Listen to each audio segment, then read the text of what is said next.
behind Circuit City because of this addiction with the sleeping bag over her 2 years ago. I've had three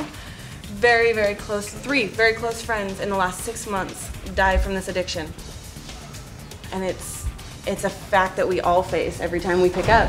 Educating kids on meth and what it does to you is a huge thing too. I mean, I know I grew up in a different background than most of the ladies here, or men even, because my parents are involved in law enforcement. And even still, they tried to hide me from knowing about it. I didn't even know like what it looked like or what it was. I didn't see it growing up, and to have my boyfriend handed it to me for the first time when I was 14 and said, "Here, try this." There comes a time when society should have the ability to find out if their child's under the influence of methamphetamine if it's suspected, without getting law enforcement involved.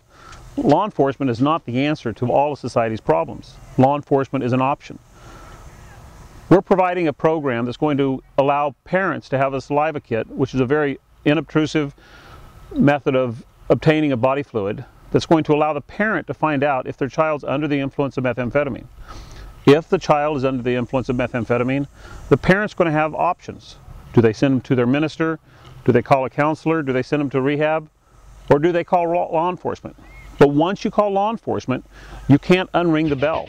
When we come to your house and we investigate, if somebody's under the influence of methamphetamine, they're either going to juvenile hall or they're going to jail. What we're asking for our community to do is get together behind an idea of saying, can we work together to, number one, identify the problem that methamphetamine is causing in our community. Number two, can we give support to the people who desperately need the support? Paul, what I have is I have a drug test that is you put into your mouth. It's a saliva kit. And what it's going to do is it's going to give us the results of any drugs that you may be on. Or the good news is it'll tell us if you're not on anything, which I hope is the case. And the test is fairly quick. It only takes about 3 minutes to administer. And the first thing is this little, looks like a lollipop, I guess. It's a sponge. And what I need you to do is take this and just put this in your mouth. And if you could just, for about 3 minutes, swab the side of your mouth and so forth. And what you're doing is you're putting your saliva in it. It's a sponge side. Go ahead and do that.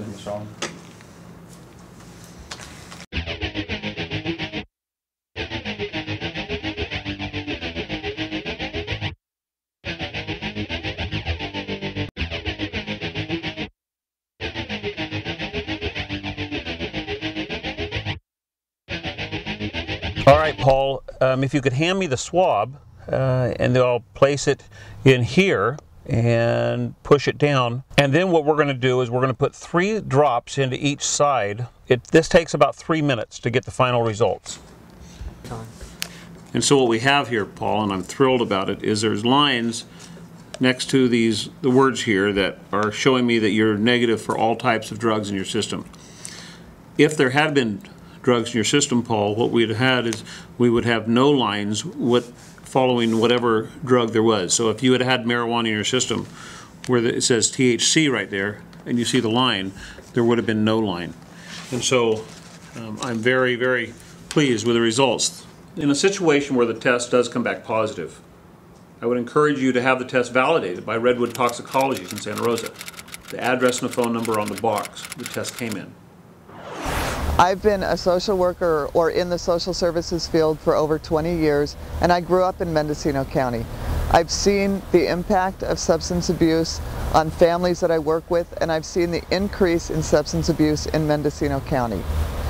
What I want to say is, if you're involved with this program, you're not the only one. If your child is using drugs, you're not the only one. And there's a couple of things that you should think about before you do this. First of all, have a plan. Have a plan in your mind when you find out if the test is positive or negative.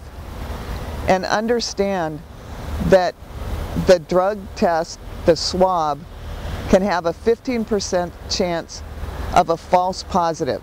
So if you test your child and they test positive, please have the test confirmed before you have any kind of reaction at all. You need to talk to your child. And when you talk to your child, you also need to listen. Remember, the best person to tell you that's what is going on with your child is your child. If you find out that your child tests positive, don't lose your temper. Talk to them. Find out why they're using drugs. Find out what's going on with them. But don't react emotionally.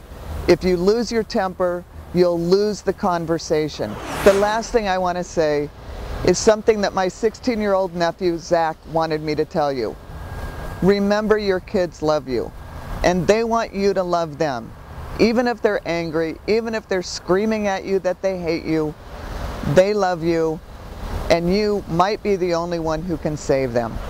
And if your child does have a positive test, please remember there's many resources which you can take other than calling law enforcement.